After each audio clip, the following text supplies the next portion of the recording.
news coming to you from our digital desk. We're about to take you to a live event being held by Mayor Justin Bibb as well as the police chief for the city of Cleveland. Bibb is going to update his RISE initiative. RISE stands for Raising Investment in Safety for Everyone. They've been working on cleaning up some of the nuisance crime that we've seen all around the city. Let's take you live to Mayor Justin Bibb. Administration announced the RISE initiative, Raising Investment in Safety for Everyone. And two of the important tenets of that initiative were, number one, doubling down on our efforts to attract and retain more officers to join the Division of Police here in the city of Cleveland. And then the second tenet of that important initiative was also doubling down on our partnerships with federal, state, and local law enforcement to reduce violent crime across the city of Cleveland. I want to just spend a few minutes talking about the progress that we made around recruitment, retention, and attraction inside the Division of Police. As many of you know, when I took office, Cleveland was ranked in the bottom third across the state of Ohio in terms of police pay. So we got to work, and we had three, not one, but three successful bargaining agreements with the police union to increase police pay by a record number 34% over the last 3 years. We also increased cadet pay by 50%, added a $5,000 sign-on bonus.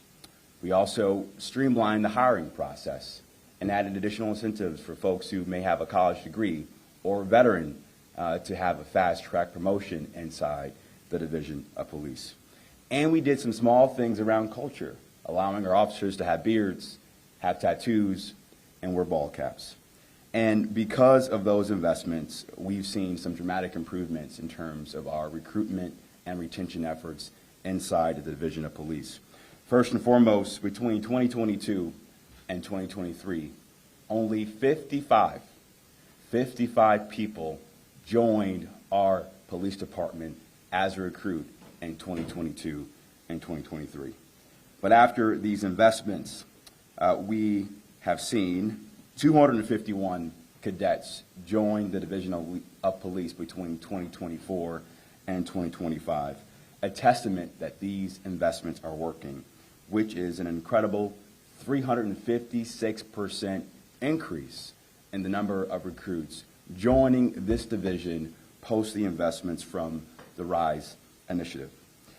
I think the other thing important to note is the work that we've done around attrition. We were facing a crisis in terms of folks leaving our department to go to suburban departments across the county and across the state. But because of these investments, we've seen a nearly 50% decrease in attrition in our ranks.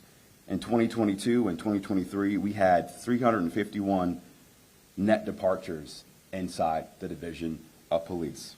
And between 2024 and 2025, only 179 folks have left our department. Again, that represents a nearly 50% decrease in attrition rates across the Division of Police. The second thing I want to mention, and Chief Todd will talk more about our recent operation with many of our state and federal and local law enforcement partners, is the fantastic partnerships that we've created with the governor. And I want to thank Governor Mike DeWine for his commitment and investment in supporting our public safety efforts here in the city of Cleveland, as well as the Director of Public Safety, Andy Wilson, for his partnership and commitment. And it's so great to have the U.S. Marshals, the FBI, U.S. Attorney, the County Sheriff Department, and the County Prosecutor's Office all joining the city of Cleveland in deploying an all-of-government approach to reduce violent crime in the city of Cleveland. Not only have we deepened those partnerships with state, federal, and local law enforcement, but we're using technology in a very different way. We've gotten hundreds of guns off our streets because of our brand new Crime Gun Intelligence Center. We have expanded the number of cameras and license plate readers to cut down on car break-ins across the city. And we're supporting our residents and small businesses with the expansion of our Safe Smart CLE program, giving our residents and businesses the ability to plug in their cameras into our 24/7 real-time crime center, in addition to the fact that we now have 5 crime intelligence analysts decked against all 5 police districts across the city of Cleveland. Again, focused deterrence, smart partnerships, and using technology to cut down on violent crime across the city. And the result speaks for themselves. Year to date, homicides have declined by 16%. Rapes are down 28%. Robberies are down 24%. Grand theft motor vehicles are down 26%. Felonious assaults are down 15%. And burglaries are down 14%. And now let me say this. Data is, here are our new recruits getting ready, by the way. Let me say this before I kick it over to Chief Todd. Data is one thing, and we are pleased to announce the progress we made in terms of the data declines around violent crime in the city. But this department and this city will continue to do whatever we can to address the perception of crime across our streets. That's why we always are going to deploy an all-of-government approach to reduce violent crime in the city of Cleveland. And now Chief Todd will talk more in details about our recent operations. Chief. Thank you, Mr. Mayor. So in late September, we started having conversations with the Ohio Department of Public Safety at the request of the governor's office. And we talked about how we could make a final push into the year about reducing violent crime and taking violent individuals off the street here in the city of Cleveland. So with that, we started an initiative on October 15th. It ran for 2 months from October 15th through December 15th.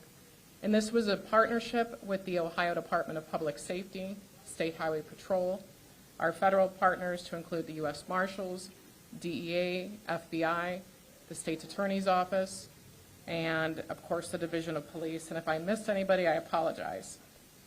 So with that, what we did was proactive enforcement partnerships throughout the city of Cleveland to get the violent offenders off of the streets. And the outcomes we saw were significant. So with this initiative, it ran for 2 months total. This group of officers was able to take 300 firearms off the street. They made 338 felony arrests. They had 250 warrant arrests, recovered 130 stolen vehicles. The Adult Parole Authority had 1,026 site visits that they completed just on their own, which, if you're not familiar with that, those visits are really about letting those people who are on parole know that we are out there and there's enforcement efforts, and just checking to see if they're involved in any further violent crimes. They executed 127 search warrants. 2,997 traffic citations were issued. Out of the narcotic seizures, there were 65 pounds of narcotics seized during this event, and that included cocaine, meth, and fentanyl, and other various drugs as well. And they also seized $303,980 in cash, and there were also 155 misdemeanor arrests. The goal for this operation was to have a significant impact in helping decrease violent crime throughout the city.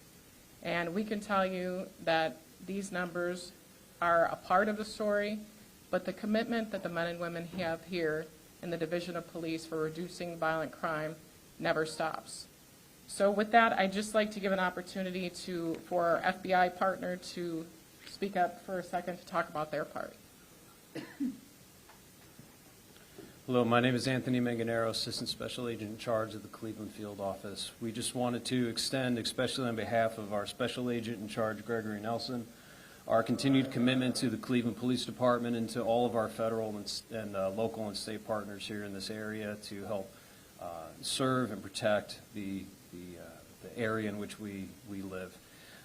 We are grateful for the Cleveland Police Department, especially with our partnerships over at the Strike Force and the reduction of the violent crime over this initiative and a lot of initiatives. The FBI has a long history of going after violent criminals, and we will continue to do so in partnership with our state and federal partners. So on behalf of, again, the Special Agent in Charge, Gregory Nelson, thank you. Thank you, Mayor. Thank you. Well, as I've often said, public safety is a group project. The men and women here on this stage can't do it alone. And so as we begin the holiday season, I just want to encourage our residents to continue to get involved, join a block club, find a way to mentor a young person in the community, but also spread the word that we are open for folks to join the Division of Police. We have a new expedited hiring event coming up in just 3 weeks from January 9th through January 11th. Already 800 people have signed up to attend that event, and 30 men and women are starting the academy just today. So again, we're making great progress on recruitment, great progress on these partnerships, but the work continues to make Cleveland a safer city. So with that being said, we'll take some questions. I have a question about the recruit process.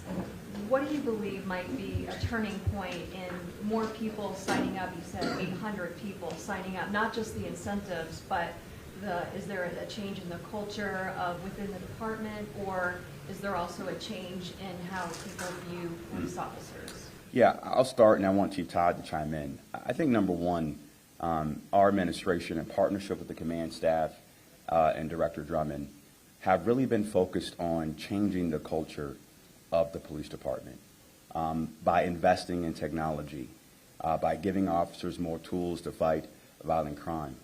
And I also think that the changes around small things, particularly for millennials and the Gen Z workforce, beards, tattoos, ball caps, that speaks to them being their authentic selves.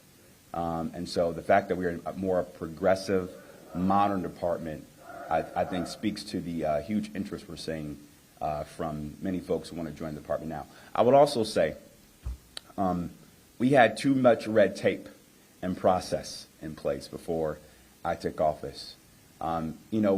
Before we made these changes, it took 18 months for someone to join the Division of Police. Now we've cut the time to hire from 18 months to 4 months. And so if you've been waiting for 18 months to get an offer letter, you're going to find another job. And in this economy, we can't afford to let process get in the way. So we still have more work to do, but I think these big and small things have really helped us change the culture to attract more interest into the division. Chief Powell, you want to add to that? Thank you. And another thing that we find is, one, the word is getting out. The word is definitely getting out about the positive changes that were made here in the division in the city of Cleveland, and it's a great place to work. And we historically find that, January is always a big hiring month for the division, but these numbers really reflect, what we are going to achieve and what we're working to achieve. Mark? There's been quite a few closures of downtown businesses. That's my language, including Play, Medusa, et cetera, Deputy Bar, et cetera. Can you, from my perspective, my journalistic perspective, there's been a kind of strong arm approach to just close these places down. That just deal with whatever comes after that. I'm using the word strong arm. Can you explain your philosophy Absolutely. behind? You can mention Play. Yeah. Can you explain? Yeah, and I'll have Chief Todd chime in as well. Look, it's important not to look at these things in isolation, and I want to give you some context. Earlier this year, in partnership with public safety, law, and building and housing, we passed tougher nuisance laws, particularly for commercial businesses, because we were getting many complaints in the community of problematic locations across our city. And with the Play example, we had many numerous complaints and violations before that mass shooting that put that place on our radar. Now, I will tell you this. Whenever there's a mass shooting, myself and the command staff, led by the chief, we are going to make the best possible decision given the circumstances. What I was not going to allow or not accept was we let that place stay open that same evening with another party with maybe a fear of retaliation after 6 people just got shot. And so we have to be extra cautious when there's a mass shooting or an event of that magnitude of violent crime to protect the safety and the welfare of our residents. Now, for Medusa, we did not close that establishment. The landlord decided to close that establishment and change the locks on that establishment. But I will say this, and the press knows this very well. 8 people were shot and killed at Medusa over the last several years. And that is frankly unacceptable. And this is not about a race thing. This is about making sure we hold any property owner, any club owner responsible for having a good, safe operation. We want to encourage responsible operators of all races, of all genders, to open up shop in Cleveland. But if you don't do what you need to do to have the right security, to have the right safeguards, we are going to hold you accountable because we have to do everything we can to keep the city safe. Chief Todd, you want to answer that? Just real quick, these aren't the only establishments that have ever been closed historically in the city. And normally we do work with the Ohio Investigative Unit when we have a bar that we see a lot of issues on. And sometimes it leads to temporary closures, court order closures for safe plans to be put in place before they become operational. And sometimes when that does happen, a landlord or building owner on themselves may take it upon themselves to evict the tenant. So a lot of times the perception is the city shut this bar down when you talk about the number of different bars, but sometimes they're temporary closures and the landlords, like with Medusa, we hadn't stepped in to do a temporary closure there yet, but the landlord took action first. We saw, in the 2 months, a lot of that go down, especially given the collaboration partnership you all had. How do you plan to maintain that and keep that down over time? So one of the things I want to talk about is sometimes there's a misconception that once these operations stop, that the partnerships stop as well. We continue to have these partnerships on a daily basis. We have a strike force operation, which is a partnership with all of these federal partners. And our officers work with them on a daily basis. We work with the Ohio State Highway Patrol on a daily basis. These partnerships continue. This one here was just a ramped up version. So we will continue to have those operations as we have, but this ramped up one was very effective. May I ask about the actual number of recruits, because I know that's a moving number. How many officers are we still short at this point? And then also, could you clarify how many on average retire or leave each year, just so we kind of know, because the graph is probably a little misleading as for what we actually still need. So we currently have 2 police academy classes in right now. We have one that's slated to graduate in April, and there's currently 36 in that class. And then we have the new class that starts today, and they'll graduate in August of next year. And then once this hiring event happens, that class will start in April. So we've been running 2 classes at the same time. So as soon as one graduates, we had a class of 40 graduate on Friday. That class graduated Friday. We started a class today. Sergeant Diaz will get you all of our numbers as far as our complete staffing numbers afterwards, or any follow-up questions related to that. You don't know how many leave each year on average? On average, I think this year we had 82. Including retirement? Yes, that's a combination of both. But anecdotally, I will say, and the chief can attest to this, she's getting intel every month of folks who are eligible to retire, who aren't retiring, because all these changes that we made. And I think the recruitment numbers we talked about earlier, I think speaks to the work we've done to reverse that trend. And of the how many graduated on? 40. Of the 40 that graduated last Friday, 40 started, 40 graduated. So again, the trend line's going in the right direction. Yes, I got to ask though, because Yeah. it seems like you're replacing what you're losing and not building back. Do you feel like that's right or wrong? I think that's wrong. Yeah. We are definitely higher in hiring than we are in those that have retired. And I can tell you before, when you saw those numbers, how high they were in the past, A lot of those were people who were just separating. It wasn't about retirement. People who were here 25, 30, 35 years, if they want to retire, they're absolutely eligible for that. And what we're seeing, the trend is less leaving to go elsewhere. It's a big difference than what it was 3-4 years ago. I have two questions. So going into 2026, what is your focus? Obviously, you guys have been doing great things in 2025 when it comes to stopping and preventing crime. So if you were to take the things that you guys have been doing, what's the one thing that you really want to improve come 2026?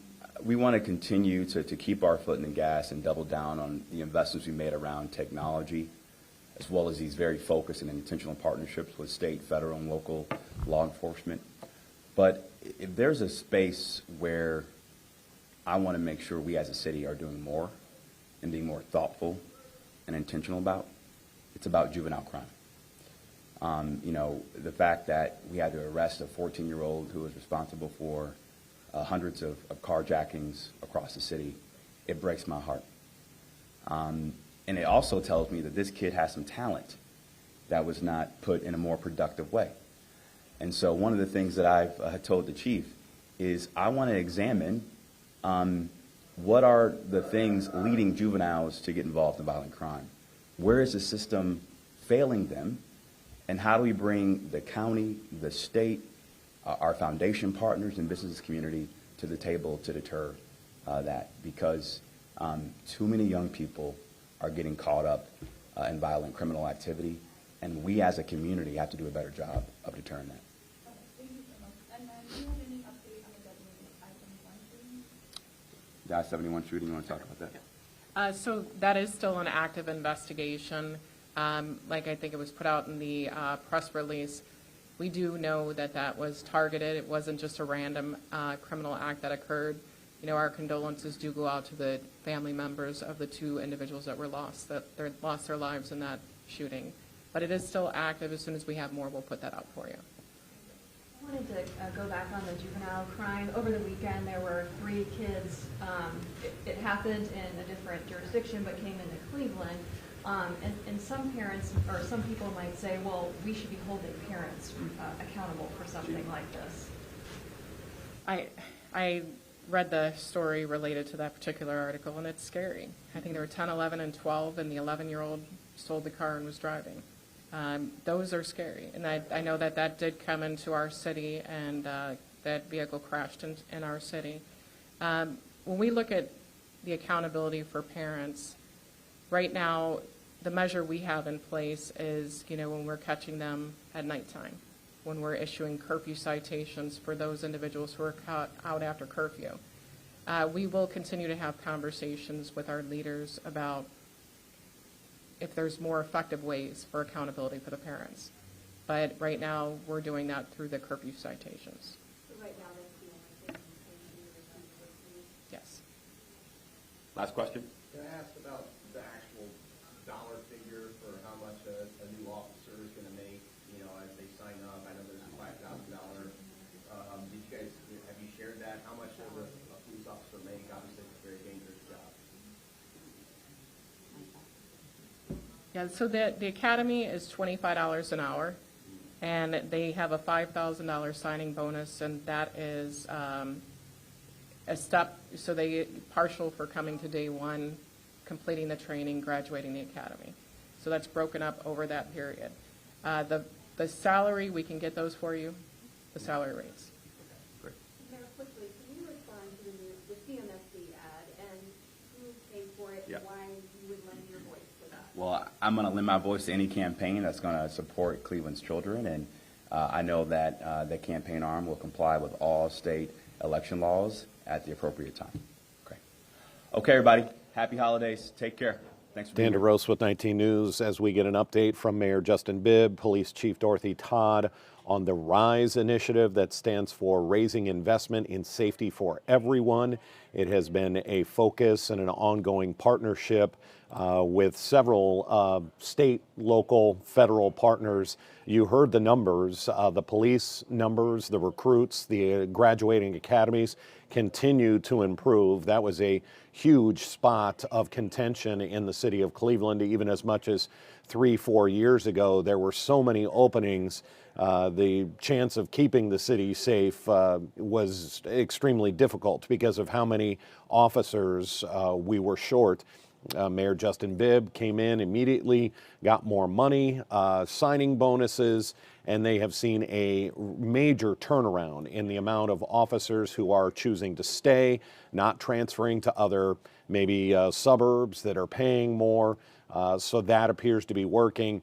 And then some of the numbers behind the crime stats, more than 300 guns taken off the street in a very quick initiative, just just 2 months, being able to get 300 guns off the street appears to be working. We'll have a complete wrap up on this and all of the day's news when we start 3.5 hours of local news and first alert weather at 3 o'clock on Channel 19. Until then, I'm Dan DeRose with 19 News. Have a good afternoon.